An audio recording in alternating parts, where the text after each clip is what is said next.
എൻ്റെ പേര് സെറീൻ ഫെർണാണ്ടസ്. ഞാൻ ട്രിനിറ്റി കോളേജ് ഡബ്ലിനിൽ MSc in applied clinical neuropsychology അതിലാണ് എനിക്ക് അഡ്മിഷൻ കിട്ടിയിരിക്കുന്നത്. അപ്പം GB-യിലെ എൻ്റെ ഒരു ജേർണി എന്ന് പറഞ്ഞാൽ ഓൾമോസ്റ്റ് 1 ഇയർ ആയിട്ടുള്ളൊരു ജേർണിയാണ്. കഴിഞ്ഞ സെപ്റ്റംബറിൽ തൊട്ട് കഴിഞ്ഞ ഇൻടേക്ക് തൊട്ട് ഈ വർഷം വരെ GB എൻ്റെ കൂടെ ഉണ്ടായിരുന്നു. അവിടെ അഡ്മിഷൻ കിട്ടാൻ കുറച്ച് പാടാണ്, സീറ്റ്സിൻ്റെ പ്രശ്നങ്ങളൊക്കെ ഉള്ളതുകൊണ്ട് തന്നെ ഇവിടുന്നാണ് എന്നെ ഗൈഡ് ചെയ്തത്. നേരത്തെ ചെയ്യണമെന്നും എക്സ്പീരിയൻസിൻ്റെ കാര്യങ്ങളെക്കുറിച്ചുമൊക്കെ ഒരു അഡ്വൈസ് തന്നതും GB-ന്നാണ്. അപ്പം ഞാൻ GB-നെ പരിചയപ്പെടുന്നത് എൻ്റെ 1-2 ഫ്രണ്ട്സിൽ നിന്നാണ്.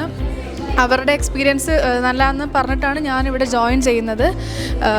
അപ്പം ഇവിടെ വന്നിട്ടാണെങ്കിൽ എനിക്ക് ഇവരുടെ സർവീസിൽ എനിക്ക് ഹൈലൈറ്റ് ചെയ്യണം തോന്നിയൊരു കാര്യം ഇവിടുത്തെ സ്റ്റാഫ് തരുന്ന ഒരു മെൻ്റൽ സപ്പോർട്ടാണ്. ആക്ച്വലി എനിക്ക് ഓഫർ ലെറ്റർ വന്നു കഴിഞ്ഞിട്ടാണെങ്കിൽ ഓഫർ ലെറ്ററിന് അപ്ലൈ ചെയ്തിട്ടാണെങ്കിലും ഒരു 3 to 4 months-ഓളം എനിക്ക് വെയിറ്റിംഗ് ഉണ്ടായിരുന്നു. റിപ്ലൈ ഒന്നും കോളേജിൽ നിന്ന് വന്നില്ല. അപ്പോൾ ആ സമയത്തൊക്കെ എനിക്ക് ഇവിടുത്തെ സ്റ്റാഫ് ഒത്തിരി എന്നെ ഹെൽപ്പ് ചെയ്തിട്ടുണ്ട് മെൻ്റലി. അതുപോലെ തന്നെ അതിനുശേഷം വിസയുടെ സമയത്തും ലോണിൻ്റെ കോംപ്ലിക്കേഷൻസ് ഒക്കെ വന്നപ്പോഴും ഇവരുടെ അഡ്വൈസ് എനിക്ക് ഒത്തിരി യൂസ്ഫുള്ളായിരുന്നു. ആൻഡ് ഫൈനലി ലാസ്റ്റ് 1 month കൊണ്ട് വിസയുടെ കാര്യങ്ങളൊക്കെ ഒത്തിരി ഹെൽപ്പ് ചെയ്തു. ഇവരുടെ സർവീസ് എനിക്ക് ഇഷ്ടപ്പെട്ടതുകൊണ്ട് തന്നെ ഞാൻ എൻ്റെ 1-2 ഫ്രണ്ട്സിന് ഓൾറെഡി GB റെക്കമെൻഡും ചെയ്തിട്ടുണ്ട്.